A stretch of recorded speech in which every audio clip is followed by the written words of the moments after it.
There was this one night. There weren't that many cars on the road, and it was very cold. And this man pulled over. When the guy pulled over, I took a good look at the guy and figured I could take him if he tried anything. He was on the slender side and had a strange frailness about him, even though he looked healthy enough. I got into the car after we agreed on the destination. We exchanged names and I warmed my fingers off in front of the heating group. He spoke quietly, asking a few questions along the lines of, was I local and how did I like living there? He said he'd only been here for a few months, but found it beautiful and hoped he could find happiness there. That comment struck me as a little odd, but I brushed it off. It began to snow and the road quickly got slippery. So he slowed and he kept his eyes straight out the windshield, driving silently. I was okay with that, as small talk was never my forte. About 10 minutes later, I noticed the car near the intersection we were approaching seemed to be sliding, so I said, "Watch out." He immediately hit the gas, shooting through the intersection and burst out with, "Don't ever scream at me." Needless to say, I was taken aback. I said, "Look, this is close enough. Just pull over here and I can get there." He didn't seem to hear me. So I said, "Richard, did you hear me? I said you can pull over here and let me out." But no response. He just stared straight ahead, driving faster now than he did when it started snowing. To say I was scared doesn't seem to cover the depth of the fear that began to rise in me. I didn't know if I should stay quiet or speak, but I was damn sure not going to yell after his outburst. After about a mile, he began to mumble under his breath. I couldn't quite make out what he was saying, but I assumed he was speaking to me. So I said, "What did you say? I couldn't hear you." He began to speak quietly and rapidly, saying things like, "You're always yelling at me.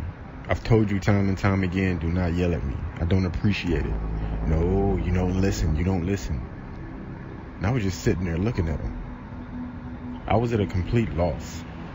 I didn't know what to say in response or if I should say anything at all. I contemplated just jumping out of the car, but nixed that idea when I realized the door lock was missing.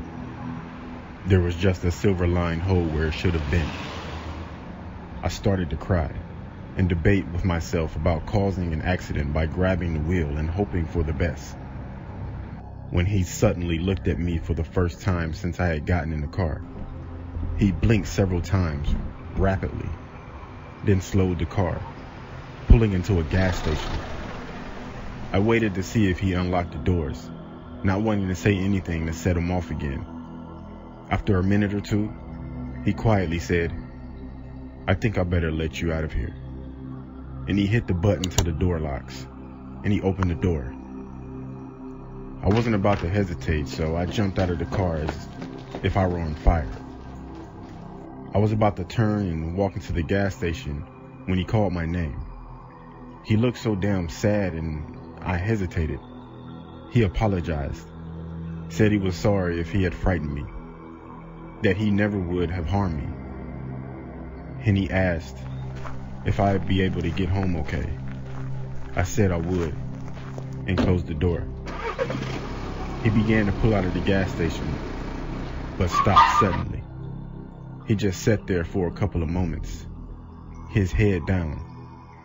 I froze, wondering what the hell was up, and was about to run into the gas station, but he opened his window and yelled at me, waving something in his hand, my hat. I left it on his seat. I slowly approached the side of his car, and he handed it to me, apologizing again. I didn't know what else to say, so I just said, "Thanks." I watched as he drove off, making sure he was out of sight before moving on so he wouldn't know which direction I was heading. As I walked, I went to put my hat back on, and a piece of paper fell out of it. Folded into a paper was a $100 bill. The paper said, "I'm sorry. Please take a cab and don't hitchhike anymore tonight." I didn't. In fact, It was the last time I ever hitchhiked in my life. Would never, ever do that again.